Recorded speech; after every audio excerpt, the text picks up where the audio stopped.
The aggressive mask. I think what I took certainly from the aggressive mask is that I think it's probably important, or I think it's important that we maybe teach those who have come, who come after us to learn to channel it in a direction where it will make them also a bit more productive.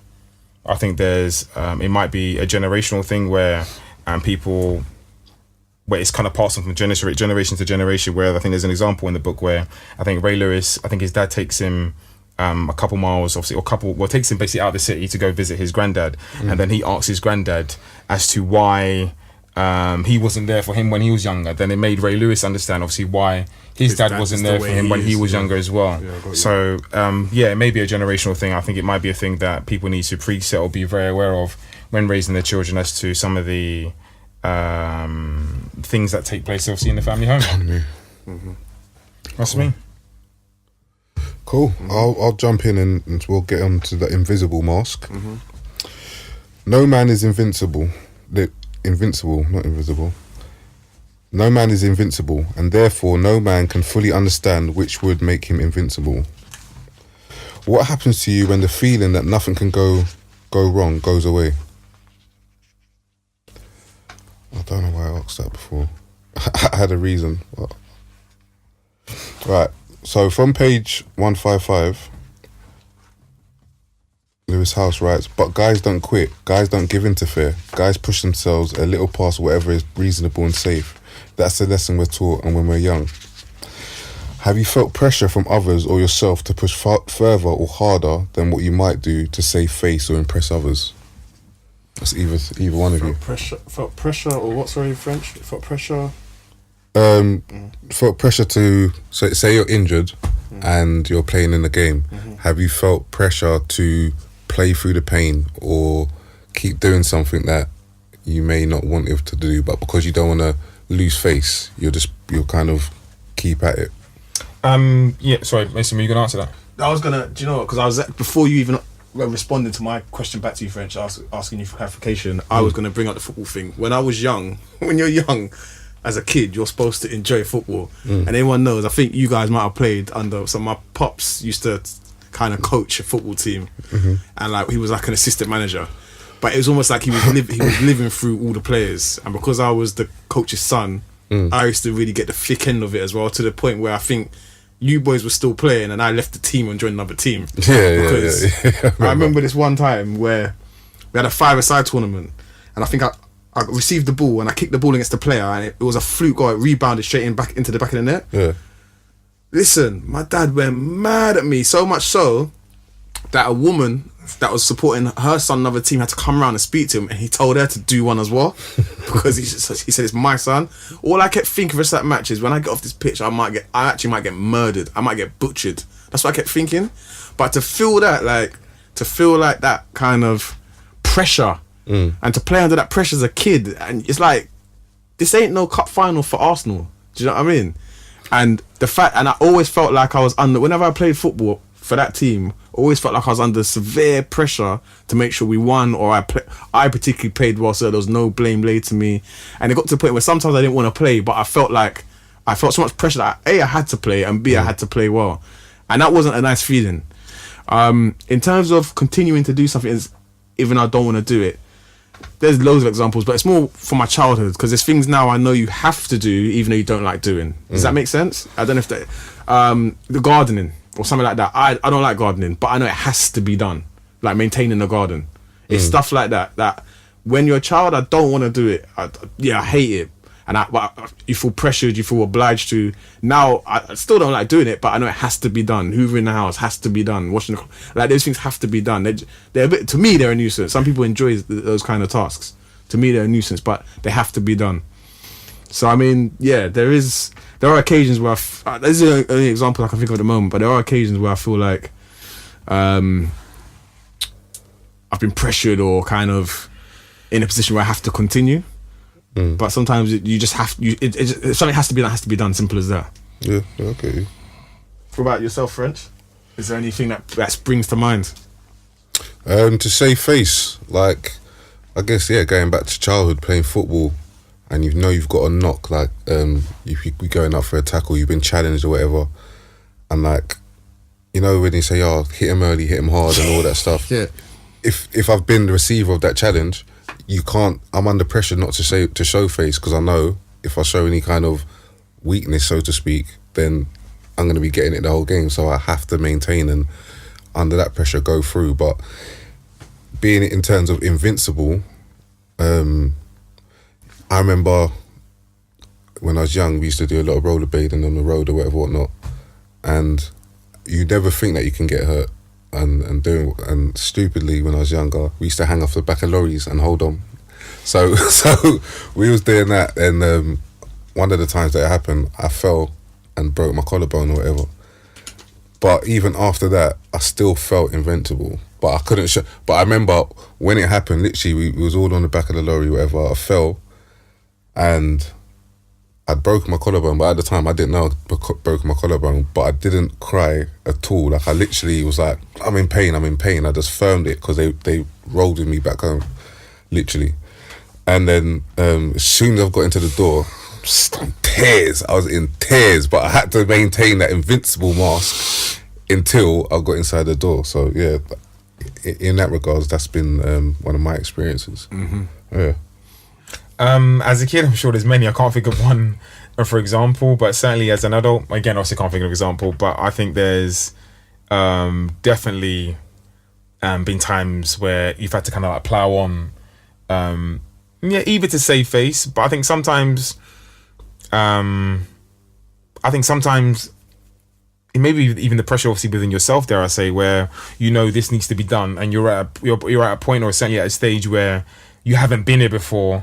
But you know you need to kind of plow on and push past this barrier in order to achieve your goal or achieve this or achieve that. So I think I've definitely been through times and phases of that, probably in recent time, actually, if I'm honest. It's funny that you said that, so I was going to go into the next question in regards to a statement that is made.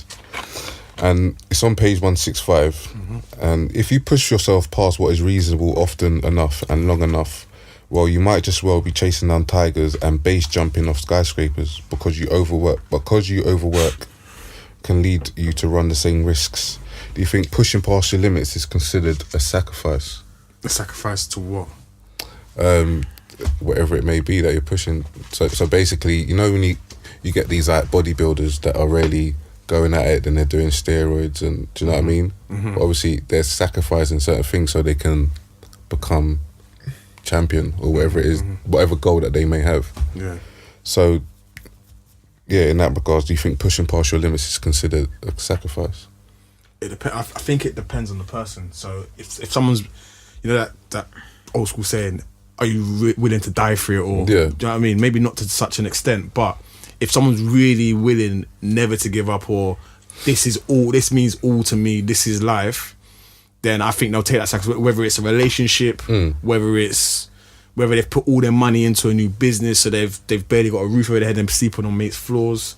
It depends on the risk, you might say, or the sacrifice people are willing to make for what's important, or the bigger gain, or the bigger goal, or the bigger sense of achievement for them. So I think that's the kind of way of how I look at it anyway. Cool. What about you, P? I'm gonna say it probably depends who you are as a person, really. I mean, with ultimately, obviously, what I want in life, I think in order for me to achieve those things, I'm gonna have to push myself beyond where I've been before. So, do I look at it as a sacrifice? I don't think I look at it as a sacrifice. I mean, maybe class is one, but I would question that. I'd probably use a different word. What word, I'm not too sure. I wouldn't know what to replace it with, but I don't think it's a sacrifice. Sacrifice in my eyes would be, okay, I'm not going to go out this day of the week in order to do this or do that, or I'm not going to see my friends on this day because I'm going to dedicate enough time to improve my craft here or there. But in terms of pushing myself past the boundary, no, I think that's I don't know how I'd label it, but I don't think it's a sacrifice. No. Cool. We think we can just keep burning the candle at both ends because, well, nothing can stop us, and then we wonder why our friends and family have forgotten who we are. We can choose not to sleep and take pills and push ourselves to the breaking point, and then we wonder why we have short temper and tired all the time. What do you think is behind the drive for men to go so hard in general? Who says women don't go so hard as well? I never said that they don't, but we're talking about men.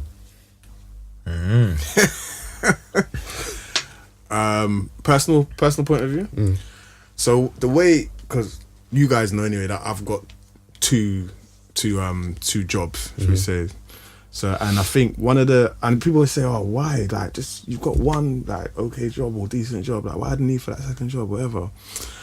And I'm just like, do you know what? Well, I'm just used to it now. It's just the point where actually I've been doing it for so long, it's just normal to me. What your normal and my normal are different. That's your normal, this is my normal. But B, I think, like, and I might have mentioned this before, growing up, I very much grew up in a household where whenever there were any arguments or any fights, and I think I might have mentioned this before, but any arguments, any fights, when you boil down to the root cause of those arguments or fights, it came down to money. And I think even from a young age, I thought to myself, look, like, one thing, I don't ever want to be in a position or in a relationship where I feel like I'm really, really struggling at my wit's end, or in a position whereby I'm arguing with someone I'm with over money and lack of, and that's probably one of the reasons why it's one of the reasons why I'm very content by myself, because I know by myself I can look after myself. If I bring someone else onto the table, bring someone else on board, it's like I'm looking after two people and obviously eventually a family and whatever. But I know that's why by myself I always find a way to make sure I'm okay. And I think that's one of the reasons that I kind of go out and I'll work two jobs to make sure there's not a lack of money on my part, or I don't have to kind of worry or struggle with the fear of not being able to do something I want to do because of the lack of resources. So that's my point. I can't remember your question, but I know it's relevant. Yeah, cool.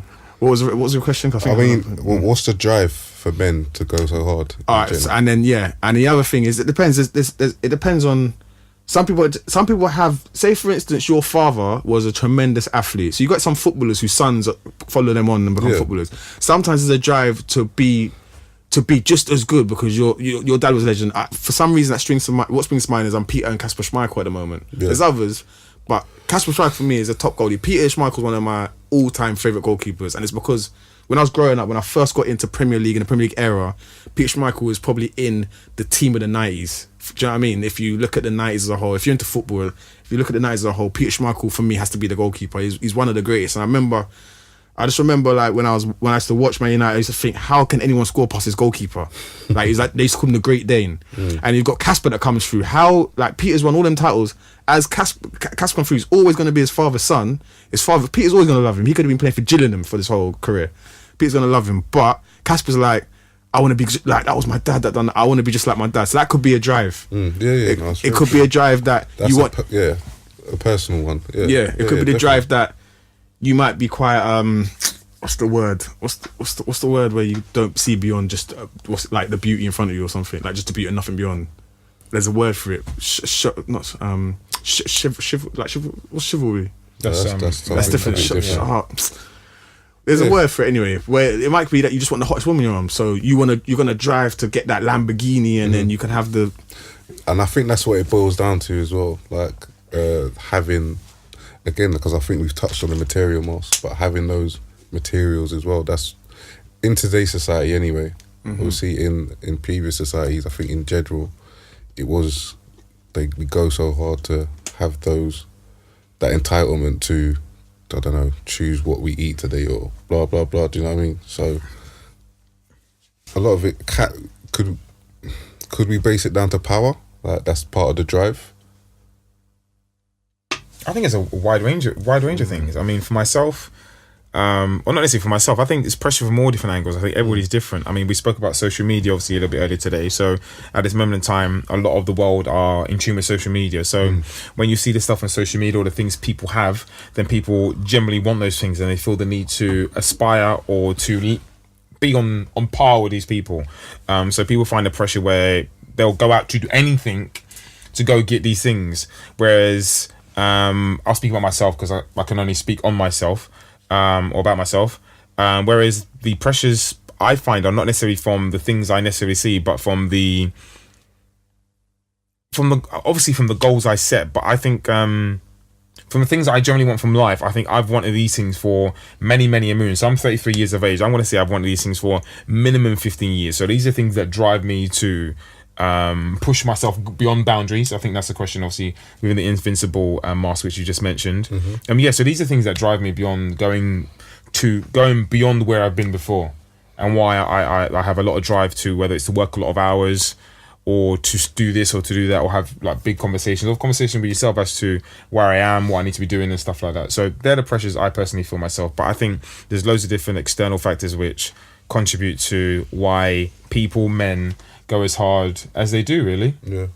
I think men have always been seen, I'm going to say unfortunately, as the breadwinners as such.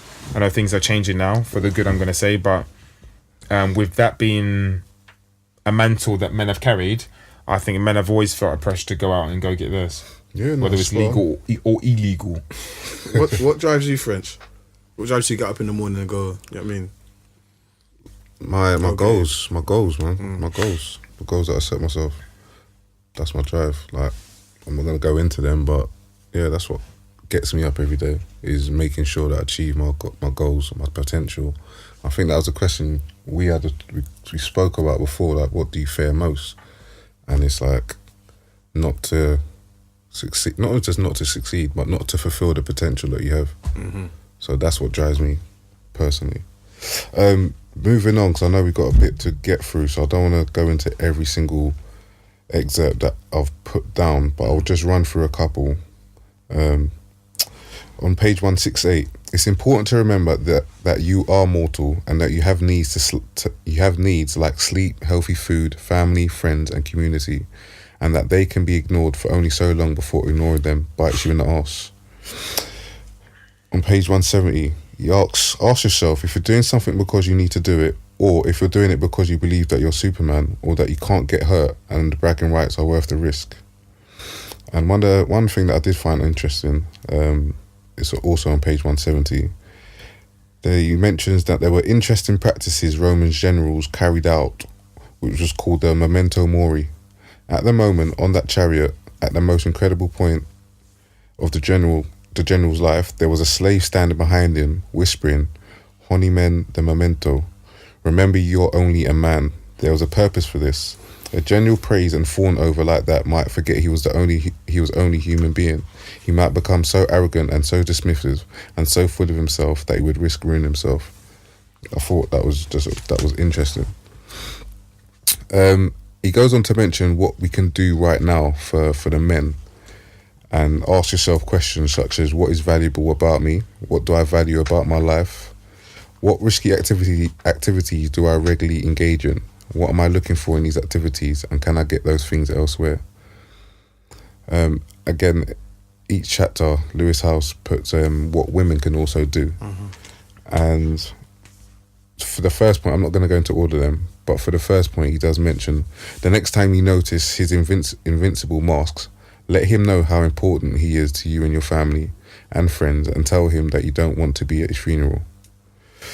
Is there anything you guys want to add in regards to the invincible mask?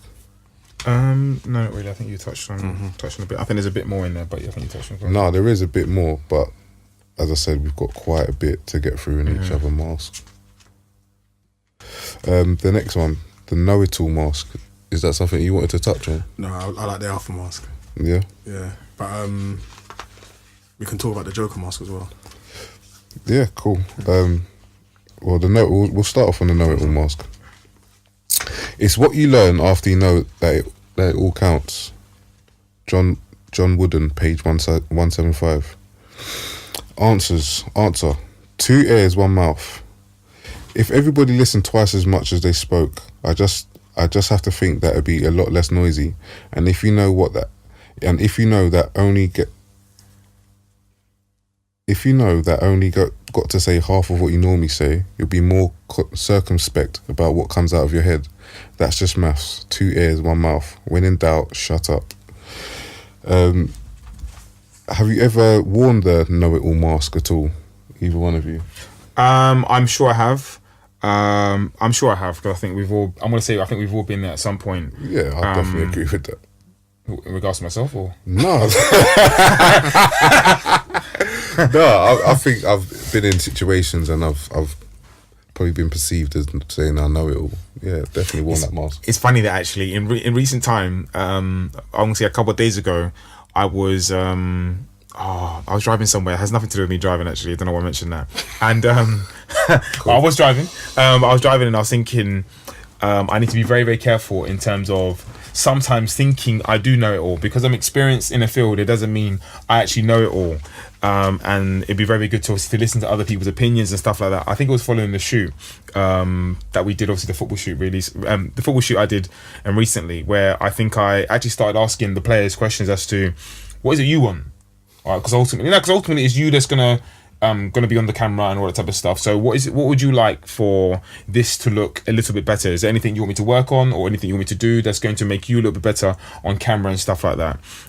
So it's things such as that, and generally obviously just being in positions where you're probably speaking to someone who may know just as much as you, and because you mentioned before in terms of me being angry, whereas I'm telling you I'm passionate, and I maybe in situations I thought to myself, you know what, maybe I should rein in that passion and actually maybe allow people to maybe step forward a little bit more and feel comfortable in terms of giving their ideas and giving their thoughts. Cool. So it's funny you say that, because that awkward silence there, it does talk about that in the excerpt you were just talking about. Yeah. So it speaks about stuff such as filling quiet moments. Sometimes people feel the need to fill quiet moments when there's no need for that. I don't do that at all. And then there's also cringe moments, and then there's also sometimes if you don't know the answer, you just don't know the answer. Yeah. Where some people feel the need to answer every single question. Yeah. With any and anything. If you don't know the answer to something, just say you don't know the answer. I think these are things that I think I've learned as I've gone along. It's funny you say that, because quiet moments and certainly cringe moments. So what mask are we doing? We're doing the mask. No. The reason why I say so, because obviously we spoke about dating and stuff like that. There's times when I've been in where there's been quiet moments when you feel the need to speak and fill a moment when there's no need for that, and also there's been cringe moments as well. I think we've all been there at some stage, and I'm going to say maybe some of those experiences have led to actually I don't need to feel this silence, or I'd rather not go through this cringe moment. Yeah, that's me really. I was just trying to sit here and think about times where I've been the know-it-all, but I was sitting here and listening because I've got 2 ears and 1 mouth. But yeah, you're right. We all have been there, and I don't know. Sometimes because when I read through this chapter, I was like, okay, I agree with a lot of points in there, but sometimes actually there is a difference between being a know-it-all and maybe speaking a lot, but or being passionate about your subject. Yeah, like the topic you're speaking on. So sometimes you might have a lot of knowledge, and you might be not to say you can't still learn, because there's something further on. I think in this particular mask where they talk about I can't remember who the guy is, but it's a really wise man who always said, "I know nothing," or something like that. Yeah, I know. Yeah. I know Socrates. Nothing. Yeah, Socrates. I know nothing, or something like that. So, but I think we've all been there where we speak. We think we know something. We know all about a subject, and actually we're proven wrong. We can always learn, basically. And we can always learn. Is what I'm trying to get at. Have you ever worn that mask though? What, the know-it-all? Yeah. As I said, there's a difference between knowing it all and being passionate about subjects. So maybe I can be over... I don't know. Be exhilarated. Have you ever spoke on something that you've got no idea about? Yeah, and what happens is I just end up running away. And it happens. You know what happens to me? Job interviews. Okay. Not that I don't know what I'm talking about, but I feel the need to. I start speaking, and I just start rambling and think I have to just speak. And then at the end of it, I'm like, I could have just said 3 points and shut up. That's when it happens to me, and it's nerves. Yeah, fair enough. Cool.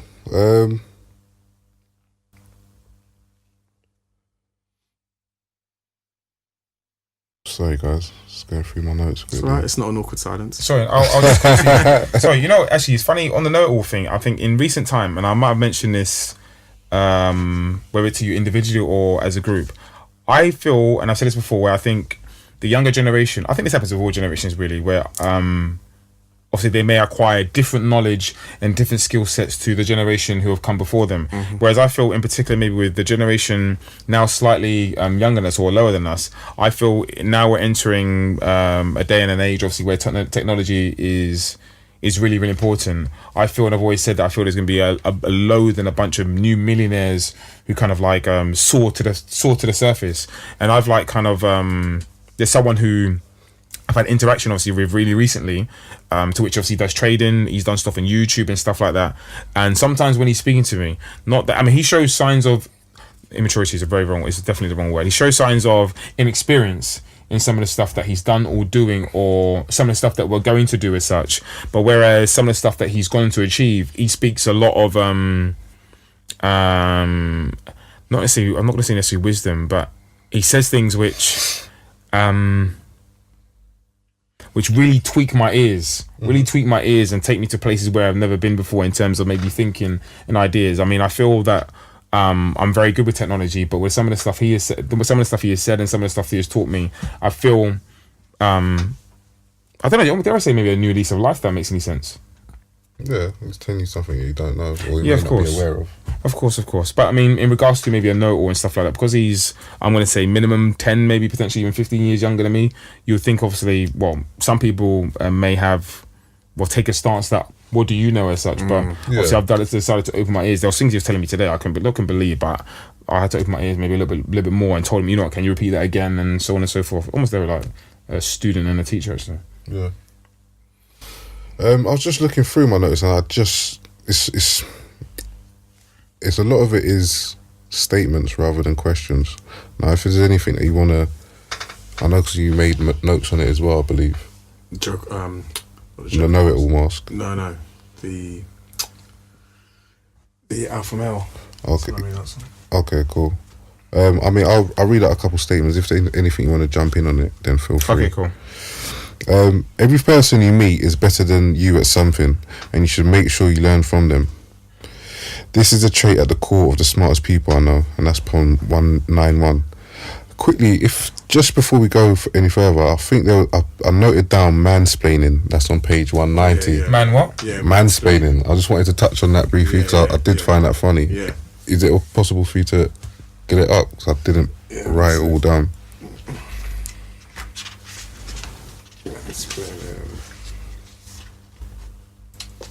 So 190.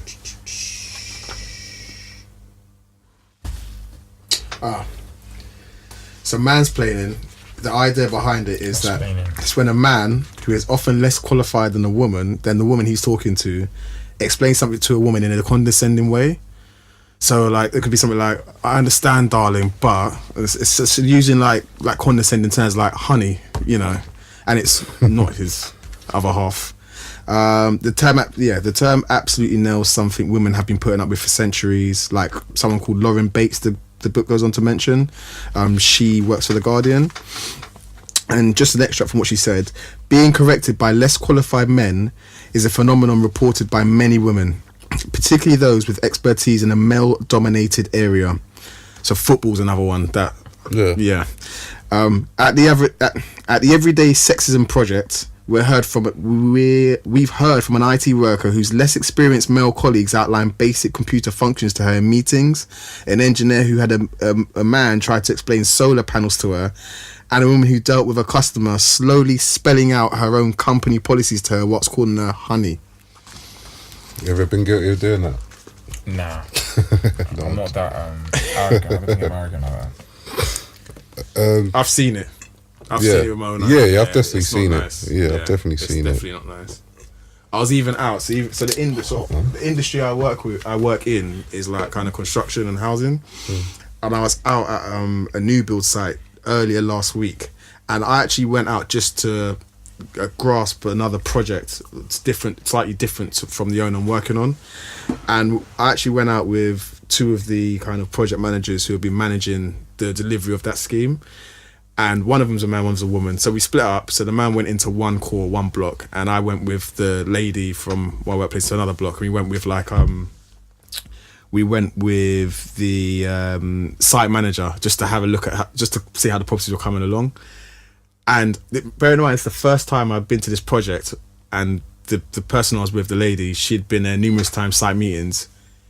He was just, not to be horrible, but listening to me and explaining stuff to me that had been Yeah, that yeah. had been done in the property. And it's the first time I've been there that had been done in the properties. Like obviously they gone through and put like snagged the properties, they call it, is the technical term, whereby the properties are ready to pretty much ready to hand over, a complete, and they're just making a list of what's left to be done. And then we'd come back the following week to see if those things have been ticked off and done. But he was going over the snag list with me. It's the first time I've ever been there, and I'm just shadowing. Yeah. And I was like, I didn't say anything at the time, but I thought, this is in my it's head. one of those It's one of those situations, where male-dominated industry, the man will know what he's doing. It felt a bit uncomfortable for me. I don't know if the other person even noticed, but it felt uncomfortable for myself. Okay. Again, it's, not to kind of push through these masks too fast, but there wasn't much else To to go into. Alpha Mask.